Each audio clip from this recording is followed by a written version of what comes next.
Welcome back to episode 4 of the podcast. I'm glad to say we still got Jamie and Louis here for more. And oh my God, what a weekend it has been. More juicy news. VAR in the scandal again on Saturday night. Luton won a Premier League game, making me eat my words. And I know Louis wants to talk about the Brighton model later. Are Man City regressing? And can Arsenal really put a title challenge on? These are the topics we're going to talk about today. And the quiz, we've mixed it up. It's Tom against Louis. Louis, can I beat you? No. No, that was seeing us all. I'm going 5-0. I'm going to beat you 5-0. Put the doubters wrong. The fans want it. I want it. Big game. Jamie's going to do that later. Hard questions or easy questions? Yeah, pretty hard. I've had to swallow my pride for the failure and switch roles. Switch roles. Okay, but after today, we might switch again unless I pump in 5-0 and we can swap round. Right, okay, so let's get straight into it. On Saturday, for those that don't know, Spurs, Liverpool, and what a game that was. We saw 2 red cards and we saw human error. Now, we quickly get into it. What happened? Liverpool scored a goal. They gave offside. Went to VAR. They said check complete as they thought the goal was given. Tottenham tipped the free kick. Play goes on. And obviously the goal should have stood. Now, let's go to you, Jamie. What are your thoughts on this? Yeah, I mean, obviously it's a crazy error. And we've seen errors before from VAR. Obviously, well, you'd think less than when VAR didn't exist, but there's a big compromise being asked of fans, in particular, seeing such a delayed game, not being able to celebrate goals, and the compromise is that they get decisions right. So when they don't, it's a big problem, and a bigger problem perhaps than when we didn't have VAR and things went wrong, and we just had to kind of accept it. So yeah, on a certain level, Liverpool were robbed by the decision. We can't pretend otherwise. But on another level, Liverpool get on with it. They call in for whatever they're calling for in this statement. Yeah. But decisions have always been wrong in football. Before VAR, after VAR. What do we do from here? I don't know what Liverpool want anyone to do about it. It went wrong. Unlucky. We've seen it before. We've seen Villa with the goal line technology just not working one day. So Liverpool, sorry guys, get on with it. It's just how it is. What do you think about Liverpool's statement? Well, I said I've got it here, and it's kind of all a bit of a nothing statement. And at the end, it just says, in the meantime, we will explore the range of options available given the clear need for escalation and resolution. You know what options there are available. They're not going to replay a game. That's what they want. Can I just say something, Cameron? Liverpool, okay? It was a mistake. They've made loads of mistakes VAR. Just because it's Liverpool, they feel entitled. That's basically saying, right, we want a rematch. You're not going to get a rematch. You lost. You got 2 red cards. You've had 4 this season because you discipline it. You obviously have a problem in camp. You lost. Get on with it. It's frustrating, but did the match official make Joel Matip score an own goal, swipe a left leg at it? No. Did he send off Curtis Jones? Yes, because it was a horrible challenge, okay? Put these statements out there. They need to seriously grow up a little bit. You lost the game, get on with it and react. That's my opinion. There's plenty of time to make up for it. It's one result. You're going to have bad decisions in the season. Like I said, we had them before. We had them after. We talked about this last week. Me and Louis preferred it before. We preferred that everyone had to just stomach it. Clubs like Liverpool are the ones who called the loudest for VAR because they couldn't stick decisions costing them titles or whatever. We see this with clubs down there. We hear nothing about it when Wolves are robbed on the opening day of the season because of a bad decision. When it's Liverpool, it's replay the game, it's a disaster, it's going to change the title race. I don't care. Unlucky. Get on with it. One thing I do want to say, I do understand, obviously, Liverpool's frustration and everything. Nothing's really being said about. I don't see how they assumed it was offside, and then they just took a free kick to start the game, as if they were meant to confirm that it was a goal. As if they all think it's a goal. How do they just restart the game as a free kick? Surely someone's telling them that no. So I do understand they want to know, they want to hear the conversation, how's that happened? Because there's no reason that should happen. That should never happen. But I don't really know what they want to happen in the future. They're not going to get the game replayed. It's just not going to happen. I don't think there's really much more they can do about it. The 2 VAR officials have been stood down. There was that thing about them reffing in the UAE on Thursday, only getting back on Friday, which can, mental fatigue and everything. I don't really know why they need to do that. Are refs paid enough or what? I don't know. Do they need a pay rise? Because I don't know if you know this, but I'm a fully qualified referee, and I've not mentioned many times. But yeah, I think that's the thing, right? And they've talked about Saudi Arabia, have talked about getting English referees. Now, what I would like to see, take them. No, what I like to see is that in cricket, you have central contracts, and I believe that they should pay the referees a little bit more and say to them, listen, you only referee in the Premier League, we'll pay you more, because let's be honest, they deserve to get more compared to relative of football. Pay them more, and they really need to put some systematic changes in the communication. Maybe get the army in or get some okay, can you hear me? Can you hear me clearly? Just say yes. What's the decision you've given? Like, I feel like we act like children, these referees. Like, it's not hard to communicate with someone. And obviously they haven't got that. And we've heard that when it's like loud, they're shouting. And if they can't get a simple offside right, and they're going check complete. Why do they need to say check complete? Say offside goal. Yeah, offside. Yeah. Like you said, they'll confirm offside, confirm goal. Surely that makes it 10 times easier than saying check complete. Louis said it, you restart the game, and then there's this weird rule where once the game restarts, you can't possibly stop it. Yeah. When he takes the free kick, maybe 2 passes later, why isn't someone in his ear going, what are you doing? That was a goal. Stop the game. It was a goal. I don't care if it's restarted. But instead, they've stuck to their rules, kept playing. Right, we can't go back. And they've created a bigger problem for themselves because now they've got a decision wrong. It's common sense. Howard Webb, I know you're watching this. Come on, get this right. Get yourself in there. Be the VAR manager. They need one voice. Not having these voices. Like you go, I'm talking about referee fatigue, and you want him to do every game. 3 o'clock. It's like Spider-Man or whatever. I promise you, right, if they got me in, I could do every game. I'd manage so much better. I'd be like, yeah, can you hear me? Talk with them calmly, rationale, and kind of just tell them what they're doing step by step. I'm going to put like one game on hold halfway through. Yeah, fine. But we don't need it. You don't make as many big decisions as you think in our football. And let's be honest, I wouldn't need to see it 27 times. I don't need to see him. Wissa yesterday got kicked by a goalkeeper and the penalty wasn't given. I don't need to see these decisions because they're very simple decisions that are taking so long because they're scared to make decisions. And then you said take the referees away. We both messaged each other. Well done, Chelsea beat Brighton Wednesday, was it, Carabao Cup? And at 0-0, we messaged each other and said, this referee is awful. It was one of the worst. And listen, you won 1-0 fair. And at 0-0, we messaged each other. The standard was horrible. So maybe don't take the Premier League referees, but can you just please get some systems? Otherwise, every week we're going to be talking about this, and there's so many mistakes. So I think it's VAR. You still believe both of you it's ruining football, and actually, I'm starting to swear a little bit towards you if they don't sort out the communication. The communication is so bad. So there we go. That's what we think. Liverpool fans, though, you lost. Get on with it. You swiped an own goal. Unlucky, right? Because it happens to every team. They're not used to it happening to them. The penalty they got at home, so was it Bournemouth? Oh, it was embarrassing. So unlucky. So let's move on. So I really want to talk about Man City because, as we know Man City fans, and they are very boring to watch. And I do genuinely believe they've regressed. Now, let us know what you think. Have Man City regressed? But let me tell you why I think they've regressed. They've lost Mahrez. Okay, lost Gundogan. He scored 8 goals in 31 games last season. So every 4 games he scores. KDB is obviously injured. Last season they had Cancelo to start with. Now Ake's at left back. Away from home this season, Community Shield final, 1 goal. Sevilla, 1 goal. 1-0 at Newcastle, they lost. They scored 1 goal at Wolves yesterday and lost. Away from home, they're not looking great, are they? They were losing 1-0 to West Ham. We got it back 3-1. Now I think they've got a lot of injuries. They couldn't even complete the squad yesterday. Now if you stop Haaland from scoring, which I know is hard, but if you stop Haaland from scoring, there's a clear template. You go narrow, you stifle the attack. Alvarez up front does make it harder for Haaland because he operates a lot of the space and he is not as clever on the ball as a KDB. So I do believe that they are to be get this weekend.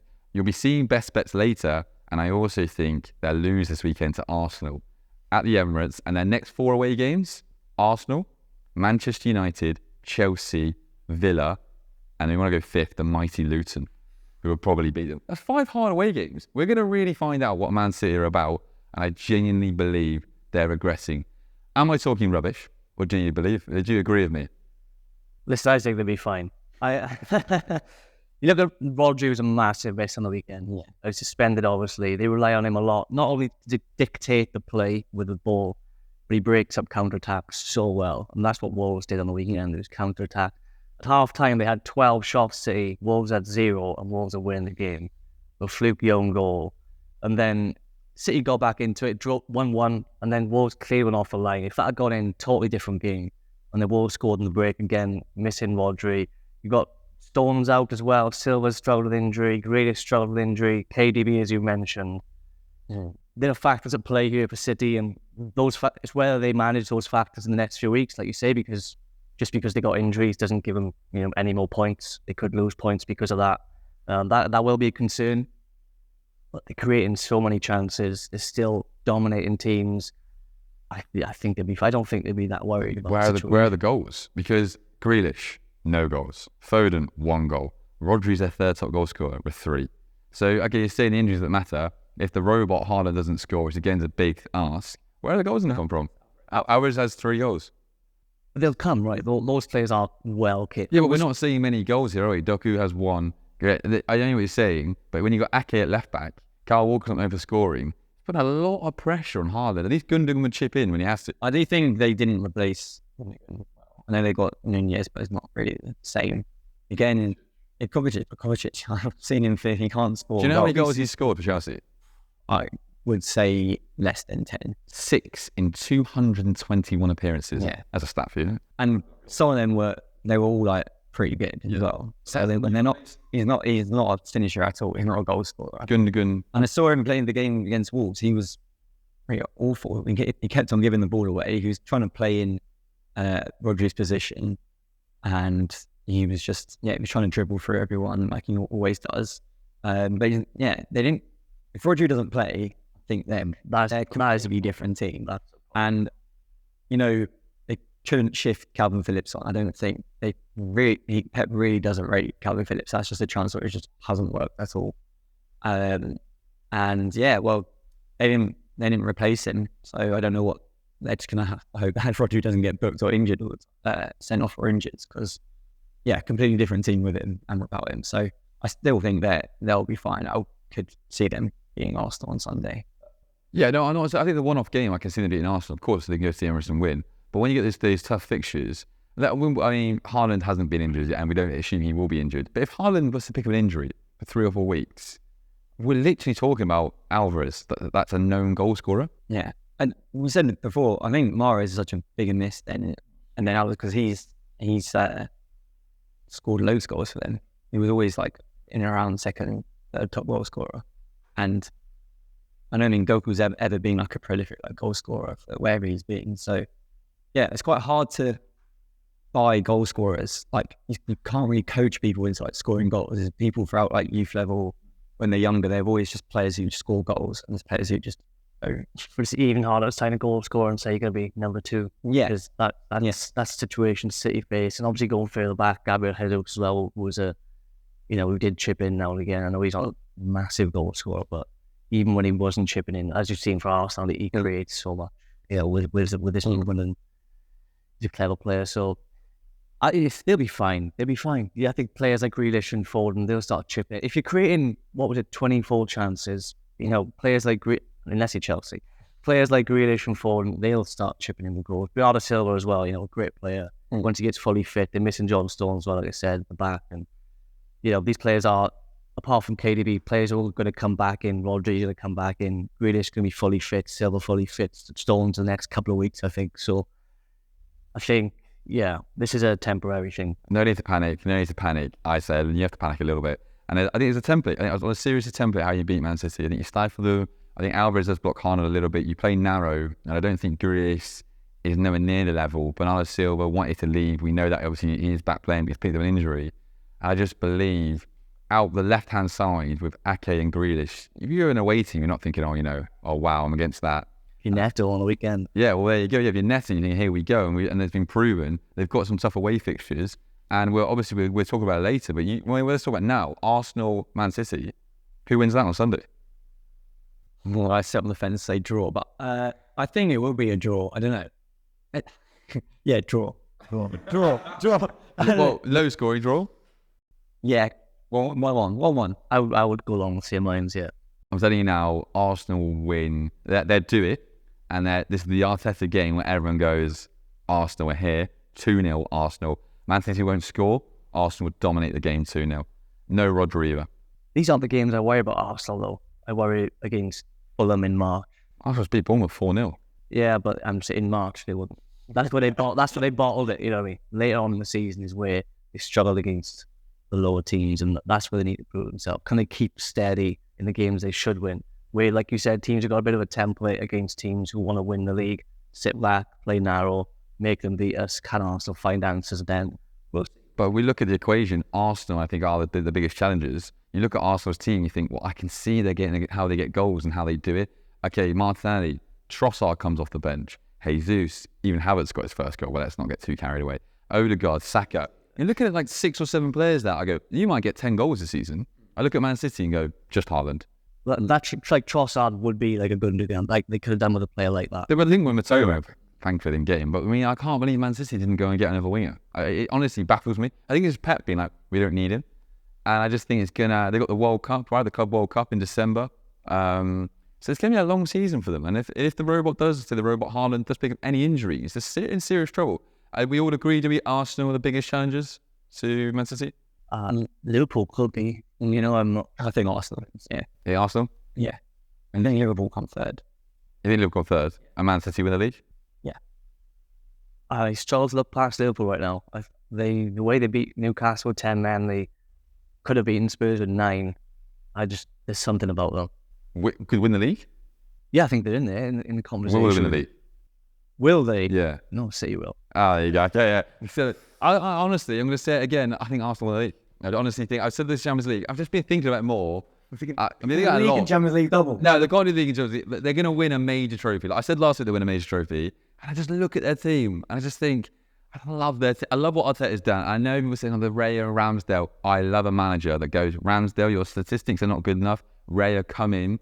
He's not even conceded a goal yet, Raya. And as in Tottenham last week. Oh, he has conceded a goal. Yeah, sorry, no, you're right. I got a bit carried away with the Raya. But, you know, I just think he's really sorted that out. And I really just think Arteta's got something going there. But Liverpool shout they need to score a lot of goals. But have they got good enough defence? If they keep 11 men on the field, they might be all right. But and if VAR doesn't stop, replay that game against Tottenham. If they replay the game against Tottenham, they can go top. They'll win it, yeah. And they'll win the league, right? When the Premier League say, right, replay it, Jurgen Klopp will be happy. Yep. So you think they're potential contenders? In the conversation, yeah.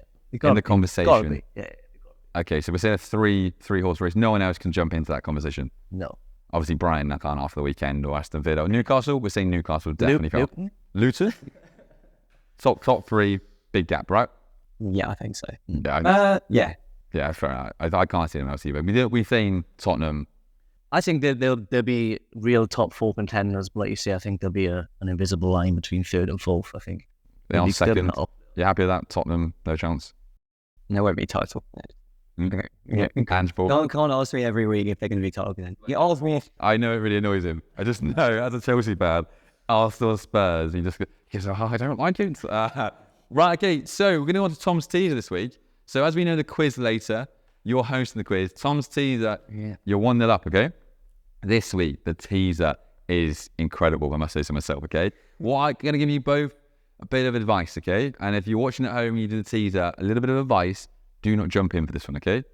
Just take your time, think about it. You get it wrong, you get it right, okay? So, Spanish goalkeepers. The top 2 for clean sheets are David De Gea and Pepe Reina, who is 3rd on that list for clean sheets in the Premier League. So we have David De Gea, Pepe Reina, who is 3rd as a Spanish goalkeeper for clean sheets. If you play along, if you want to pause, do pause. Because Louis has a tendency of getting it right early. I just... You're going to jump. 1-0, the series, episode 4, 1-0. I just jump in. Let him jump. Go. And don't even think. I'm going to say Kepa. There haven't been that many, really think about it, have there? So we're going to lock that in there, Kepa. And we're going to leave that locked in.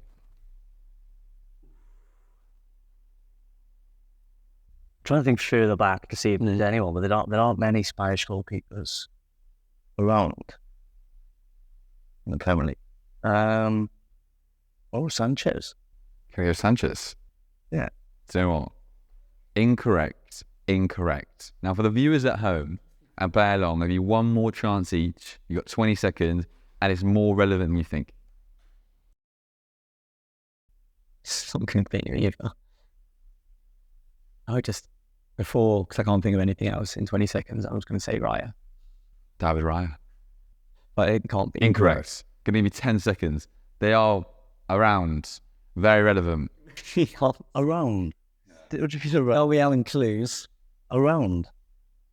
5 seconds. I think I'm right now.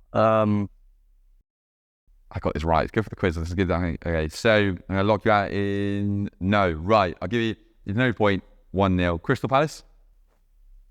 What? Oh, Gaeta. Vicente Gaeta. Yeah. Really? You know what? 42 clean sheets. Spanning. Kepa not got 42 clean sheets. Has Kepa not got 42 clean sheets? I think people listening at home would say, how?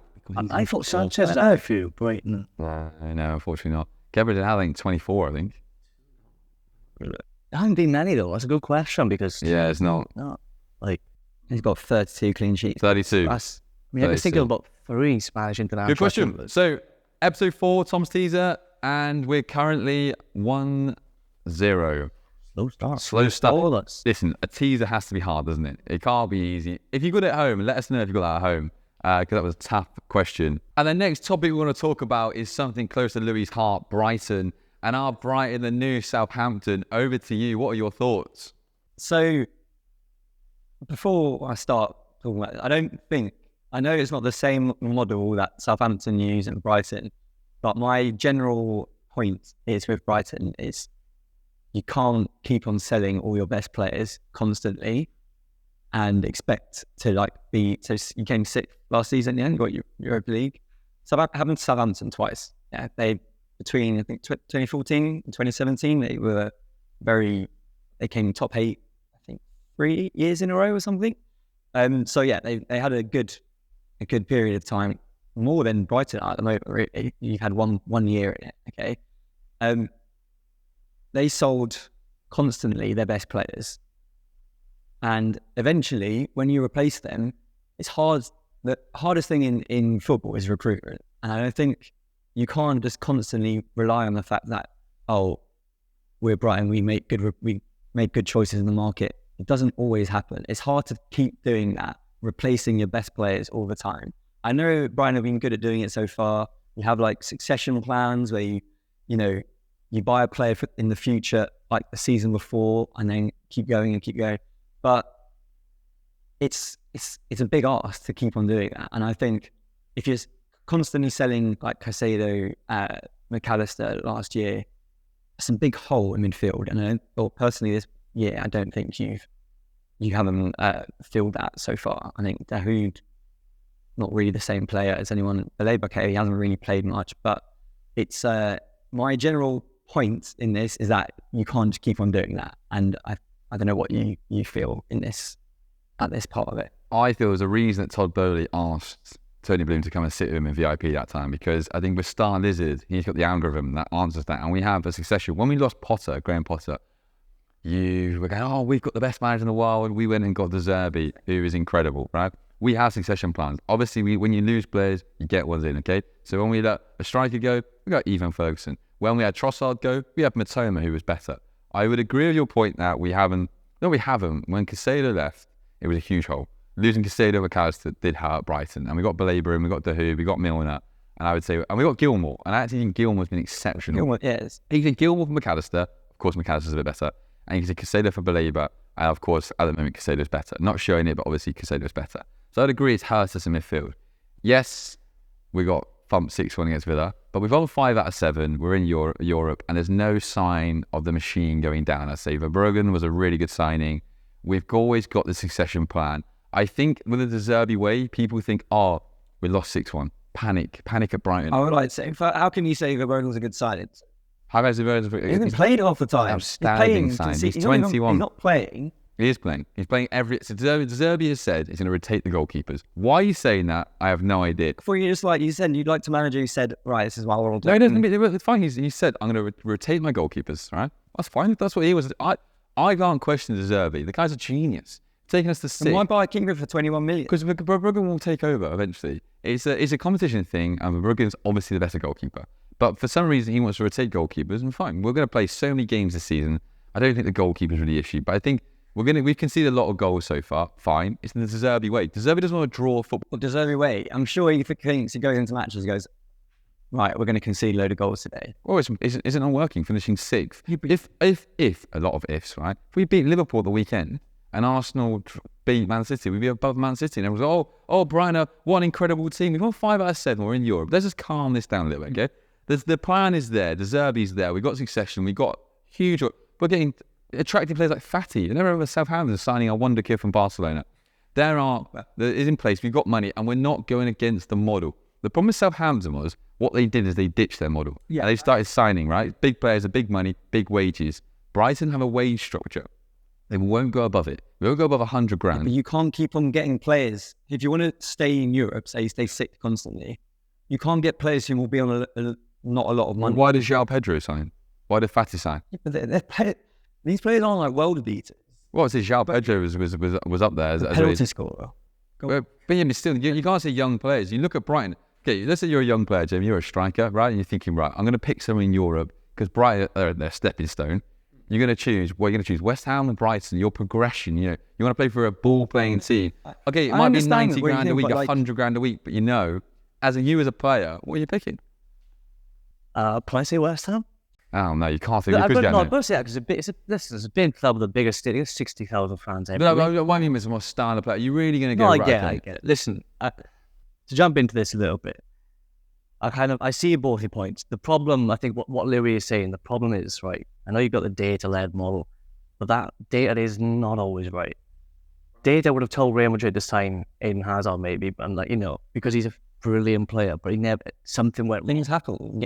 Yeah, but we haven't got star lizards. Tell you the thing. That's you're not the only we got data. Of course. I think there was an interview with your CEO or something. Every team in the world pretty much knows every player. They know who's going to be good. You heard of Matoma when he came to Brighton?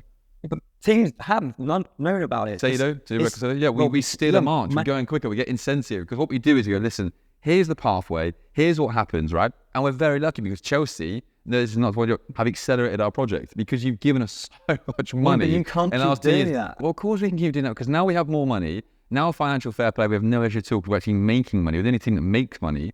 So of course we can do that because we're so far ahead now. And what are you going to do with the money? But we say to players, we say to Verbruggen, we say to whoever, listen, here's the pathway, here's how to get to the top. And guess what? We can take you there. Do you know how we can take you there? Because look at the players that are left. And guess what? Yeah, but guess what? We can take you to the top and we're still in Europe. We're being in Europe because we're one year. Yeah, but I know we're in Europe 1 year, but we're 6th now. Look what happened to Ansu Fati doesn't join if you're in Europe. No, but have you seen Barcelona release a statement 2 days ago? They had a leak saying they want to sell him. They hope this loan goes well. If we get, I know I'm being a bit ambitious. It's top 5 Champions League, okay? Yes, we've got a few bad results for some good results. Top 5 is very achievable for Brighton this season. The amount of goals we score, I know I'm saying you can't just change the way. The amount of goals we score, top 5 is very achievable. If we come 5th, accelerate the project. You already said, I think you said that Villarreal, you said in the podcast last week, if a team goes in the Champions League 3 times, 3 seasons, right? Yeah, they can accelerate to the top 4. Or top 5, sorry. Like Atletico Madrid did. Aim high. We finish 5th, right? We're in the Champions League. It's a big thing. But Europe, the amount of players you go in, remember the wage bill goes higher because the amount of money we make. And it's completely different to Southampton. We're going to go and spend 60 million on someone. We're going to spend 50 million on some striker. That wasn't the problem with Southampton, really. That was just them buying badly. If you use your model, a special model that you do, you can get players. You can get bigger players. Yeah, but we don't want to get bigger players. Why would we stay in? No, it's not because we got Baleba, who's a fantastic player, right? We got him because we showed him the project, and he will develop. We trust the process. Why do you know he's a fantastic player? Half a game against us and went off injured. It's research. Tell me a sign has not worked. You've had loads of players. Tell me a sign has not worked. You just had a go at Buonanotte the other day saying he's useless. No, he needs a loan. There's loads of players. There's ones we don't know about. You signed more players than us. Your Buonanotte is a fantastic player. Facundo Buonanotte, you're right, he's Argentinian. And gets in their squad. He needs a loan. Of course he needs a loan, but he played in the Carabao Cup against you. We don't care about the Carabao Cup because we're over bigger things. I know that's the trophy you want to win, but the issue is if you sold 2 of your best players and then signed 5 one season, right, and the 2 best of those 5 were injured all season, and then you finish 15. That's not going to happen. But if it does, that's where the model crumbles. Yeah, right? but the thing is, that's great, but that's not the model we have. The Star didn't do that. We have a huge squad that people don't actually realise, and we've brought in the experience of Milner, Dahoud, right? They're not the star. They're to help the squad, help these young players. We bring in Shao Pedro as a 10. Ferguson, we let Ferguson go as well. And we've also got to, in January, the beautiful thing is we haven't got the financial fair play to worry about. If we need to spend, we can spend. We're quite a big squad. And we have a very big squad. We just don't have, apart our left back cover, we have that. We're not going to go and splash. And so far, you can't really say the model's not working because it's incredibly working. There's not been a bad signing. It has to see that there will be bad signings. Name one. But Dav, look, just because We no one sold cares him. about Brighton, no one knows about all these random players that you're signing and selling them off. Where do we buy Ender from? USG. And who is USG? Yeah, you the own feeder them, club. and Yeah, now exactly. you can't buy any of their players. Yeah, well, that's great. We don't need to buy their players. But yeah, that was a low risk €8 million deal because he was from USG, and then we sold it. So it doesn't matter. That was one that we had low risk. We're not going to go and spend 30 mil on a striker like a Danny Ings, for example. João Pedro, 30 million. Yeah, because he's so young. He fits the profile of players. That's why we spend it if it's the right profile. You said you won't spend 30 million on a striker. We spend it on the right profile. It's like 20. We're not going to spend someone. I think of a bad example already. A striker in Portugal that no one's ever heard of. It doesn't fit up. We're not going to go against the model. And so far, you can't knock the model, can you? But you have a ceiling, right? Because of the nature of the club and the ownership, you We have a ceiling. It's not but foolproof model. But you said we have a ceiling. But like you said last time, the ceiling will get higher, right? Chelsea have accelerated our ceiling for the financial fair play. If we get top 5 or we stay in Europe, I don't think fifth is going to get you in Champions League in England, because the whole thing is based on how teams in England perform in the Champions League this season. And you've got Newcastle and Manchester United in the Champions League. yeah, but Man Not City and just Champions Arsenal League, I probably, think it's all Europe. Yeah, it is all Europe. It's like, But West Ham in the or Liverpool probably win the Europa League, and Man City or Arsenal are going to win the Champions League. I think it's fifth. I think Sevilla drop out of the Champions League. Well, yeah, they probably might. Well, I think I was looking at the coefficient. I think it's fifth. one more point on this. Go on. I think everyone's forgetting, pretty much the most important thing is the manager. So, is it like with Southampton, Pochettino did a great job with Southampton, and that's why they were doing well as well. So when he left, they got Koeman in. Koeman did also a very good job, then left, and then it kind of started to go downhill. When De Zerbi goes, then that's another important thing. You got to keep on replacing. But the thing is, we know De Zerbi's going to leave, right? As a Brighton fan, I know that next season we probably won't have De Zerbi. Tony Bloom's, he knows that.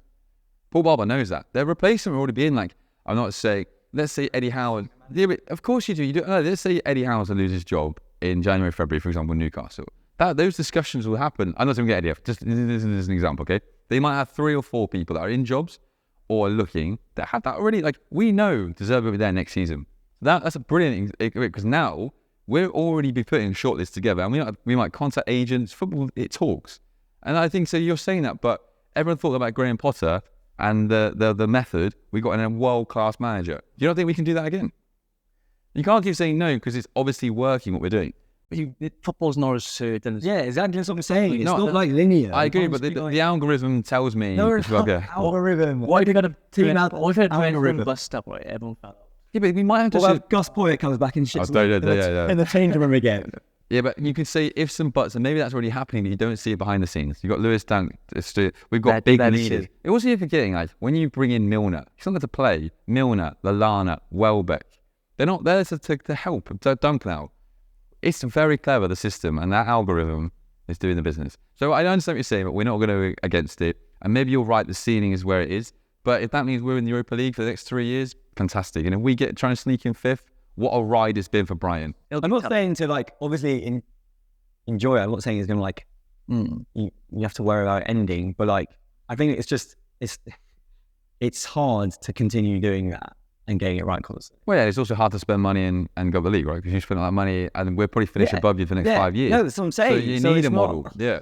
No, I understand what you're saying. And obviously you do worry that when does this end? And sometimes it's a bit demoralising as a fan when you go, oh, this player's left, or McAllister leaves, or Casado leaves. Of course that hurts as a fan. And replacing a CDM is probably the hardest in football with a striker. But I'm not worried in the slightest. Not worried about the top 8 go what? Villa? Not worried. West Ham conceding 6 goals. United. Bad results at home deserve it. I've seen that. We lost to Everton last year, then we pretty much won home from there. Teams are figuring you out. You can't keep saying that. They lost to us. In the The Villa template. The Villa template. Yeah. there have been some holes in the defence. I think Webster has admitted his form. There's obviously... Sign any good... What's your algorithm talking about signing centre-backs? We've got Igor from Fiorentina who's coming through. And anyway, it doesn't matter. We've got Also, what we're forgetting about, we have got Marseille away on Thursday, which I think he's prioritised due to the shock in the first game. So I understand what you're saying, but I'm not worrying in the slightest. Let's see. Yeah. So predictions for Brighton then? Where will they finish the season? 8. Yeah. No European football. 8. No, yeah. They're not having it. 7th.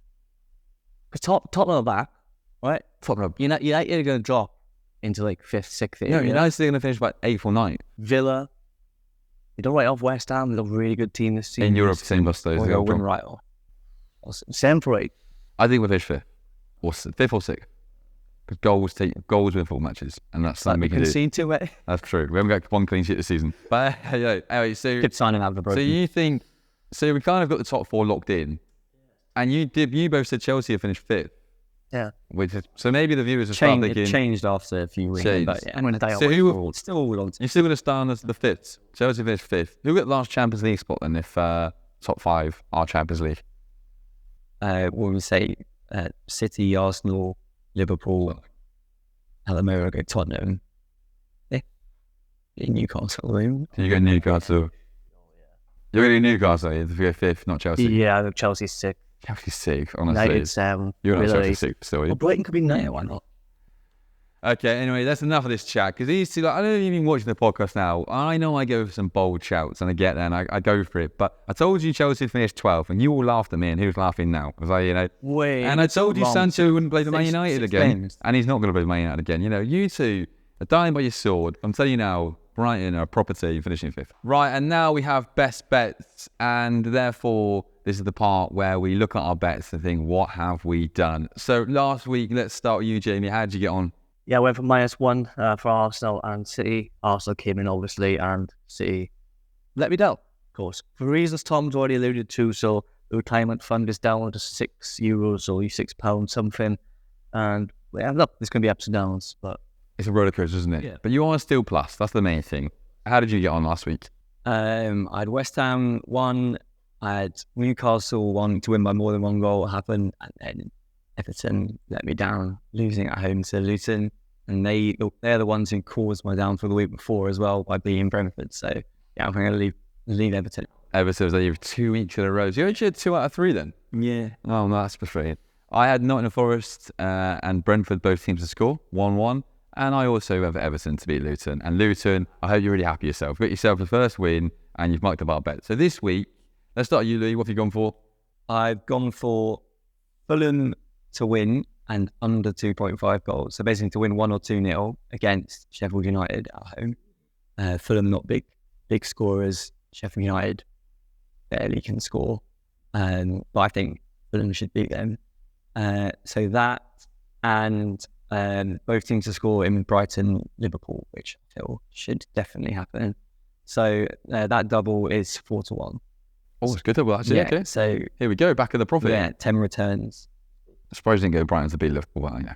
And what did you go for, Jamie? I've got Spurs to win 0 against Luton away from home. That's 13-8, so back on 26-25 pounds off. Yeah, Spurs only 2 clean sheets so far this season. I'll tell you why you shouldn't bet this, and Luton have only failed to score twice, so theoretically it shouldn't work out. But I think Spurs are going to improve defensively. They don't fire. Luton, not that convinced. They're going to pick up too many points against the big teams. So just a gut feeling on this one. That's it. Very creative by both of you. I've gone for Arsenal to beat Man City, 5-9, brings in 28. I'm very, very confident about that, actually. I think Arsenal, I've said it already, I think Arsenal win 2-0. I think they're going to put a statement down. The Arteta, here we go. He's been running on the touchline, and I'm going to be running high-fiving him as we win together. Arsenal 2-0, Saka double, heard it here, 2-0. So, yeah, happy with that? Yeah. Yeah, I think we've all kind of gone, you two being creative, and I'm just sticking with Arsenal. Okay, that's good. Right, here we go. What we've all been waiting for. It's the quiz. Louis, good luck, mate. Right, so you're hosting the quiz. I'm on the quiz. Listen, I've embarrassed myself a couple of weeks running, and so I've had to enter a new role as quiz master. As always, Feel free to pause after every question. Play along at home. We're going to test. You put it. Tom a Are little. these your quizzes? I was No, here sorry, to- I've turned the page. Oh, okay. I knew you'd be looking. No, because I know Lou were trying to cheat. Right. Game on this. Come on then. Question 1. It's a career path.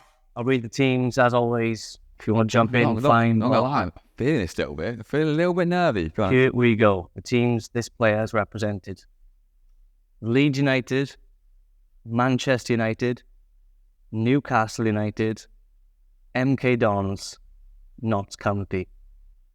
Adam Smith. Come on! Let's go 1-0. He's gone like out. Were you anywhere near that? No, I was just trying to go through them in my head again.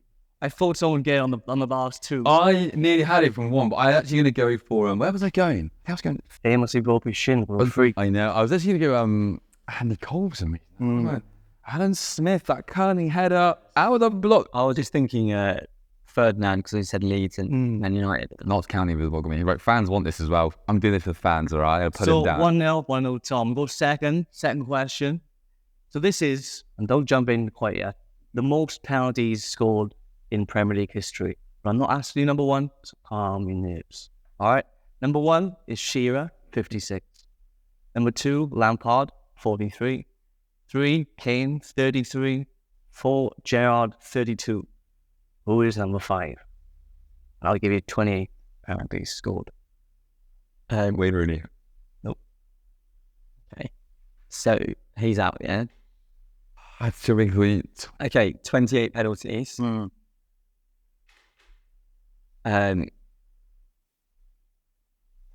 Yes, some of them. Put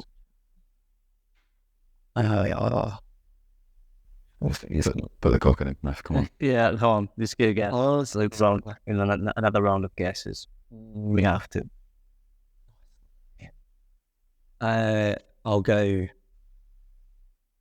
Bobby Fowler. No chance. Another guess? No, I didn't keep it one over me. Can I have a guess? If you don't get a point though. Oh, it's not going to be a point. No, of course can't. Yeah, I mean, Is it not? Unless you want to guess again. Quickly. Oh, it's not. I like it. I will leave it then. One. Unsworth, that's all right. no. Mark Noble. Mark Noble. I reckon, right, I promise you, we got 10 more guesses each. No one else. I want to take the one. I think we both get it wrong. You're the quiz master. I want to take a 1-0 win. Back to the annex. That's a tough question. All right. Number 3 then. 1-0. So, What a good question that. we want some questions related outside the Premier League. So this is it kind of involved. No, it's still a Premier League, but it involves someone else as well. So the 2011 Champions League final between Manchester United and Barcelona. Barcelona came out on top. Now on the Barcelona bench, the substitutes bench, there were 3 players who have played or play in the Premier League. Can you name any of them? Yeah, That's sorry. right. What is it? Yeah, sorry. No. We'll go Afellay. Yeah, that's a great answer. Ibrahim Afellay once played for Stoke, and he could also have Bojan. Bojan, yeah. Thiago Alcantara. I panicked because I knew you were going to get in quick. Where did the Alpha? Oh, good God. That bench was incredibly weak as well, if you look back. So, yeah. 1-1. Ooh. Where did the Tory play centre out?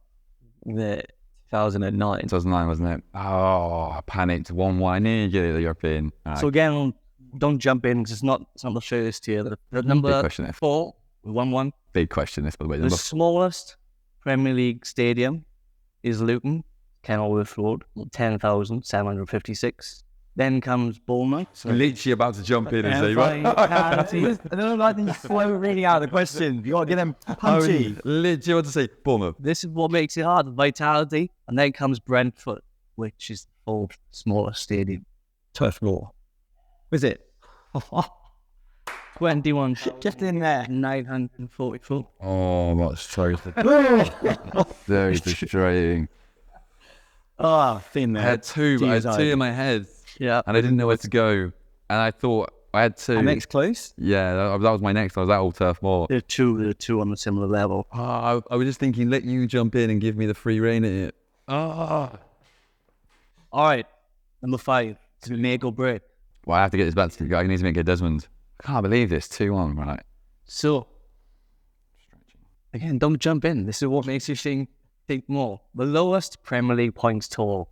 All right, we all know it's Derby with 11 points. Now, of the lowest 5 teams, the teams to have the lowest points, all right, the bottom 5, if you will. One team featured twice. Sunderland. We can know what it's for this. I didn't finish the question. One team fitted twice. Obviously, the answer is Sunderland. Sunderland 2005-06 and 2002-03, with 15 points and 19. I literally had West Brom ahead. I was thinking, right, he's going to do something like that. I was thinking where to go. That's so Sunderland twice. Yep. 3-1. We got Derby, Sunderland, Huddersfield, Villa, Sunderland again. How did we get that low point? They did. Huddersfield third lowest was 16. Really? Yeah, they had a good. They had a good first season. The second season they struggled. Villa was 17 points as well. Yeah. Villa Yeah. got 17 points. Yeah, in 2016. Yeah, didn't know that, did you? I wish you said that question, not Sunderland. Yeah. That was mental. Had a bonus question, but it won't be needed, so that's the 3. 3-1, and Louis Amazing, you know. Start off slow again. Yeah, we just thought I had you in the back. You just knew some random weird. That's one of the quizzes. Turf Moor and Sunderland twice. So frustrating. Didn't finish the question. That was He actually got the Barcelona before the question was read out as well. I was getting ready for it. Yeah. I knew it was going to be Sunderland earlier. Well, let us know at home if you had those. Yeah, well done. You won 3-1. Louis is the man to beat. Gave you a little run there, but obviously your last 2 questions scared you. It was 1-1. Last 2 to go. Mark Noble was a great question. Yeah. Got me going, but fair play to you. You're proving to be a very valuable winner here. You might have to do the quiz with me and Jamie next. Yeah. I think like winner takes on. Take a week off. Yeah, take a week off. Oh, Louis, what are you just eating, trying to eat facts or something? It's really annoying. Well, Louis, another great, and cheers for hosting Jamie. A really good episode. Let us know your thoughts. Let us know how you're getting on. Time you're watching this, Chelsea are probably 1-0 down at half time to Fulham. And we'll see you next week. Thanks, everyone.